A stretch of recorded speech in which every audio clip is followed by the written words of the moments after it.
So our three responses that we're talking about when we feel anxiety and stress rising up within us are ask, act, and accept.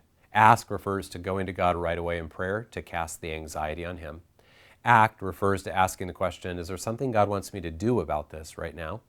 And then finally, we need to accept. That's what we want to talk about in this video. Accept God's path. Proverbs 16, verse 9, a person's heart plans his way, but the Lord determines his steps. We make our plans, and we should. We make real choices that really matter, but ultimately our path isn't up to us. God determines the steps. And because that's so, we know that nothing we come across on our path is outside of His control.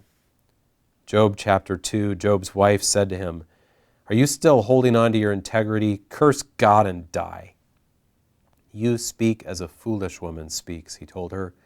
"Should we accept only good from God and not adversity?" Throughout all this, Job did not sin in what he said. If God is directing our steps, then we can trust whatever comes. George Herbert said, "Contentment is the ability to appreciate the scenery on life's detours."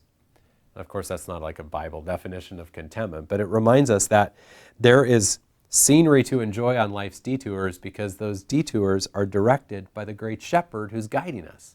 Really, they're only detours from our perspective. They're not detours from God's perspective. He is in control. He is our Father who loves us enough to even discipline us when that's what's for our good. He has given us a perfect shepherd. The Spirit is a fully sufficient helper. The Bible is a thorough guide, and His love and His goodness have not changed, and His presence has not left. And so when the stress rises in your heart, ask, turn to God in prayer, act, is there something God wants me to do right now about this? And then accept. God is God, we are not.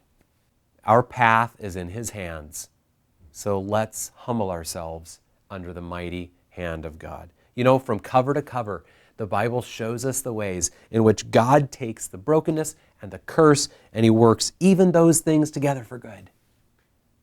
That cover-to-cover story centers on the cross, where the greatest evil was used by God for the greatest good. Joseph said it so beautifully in Genesis 50, verse 20.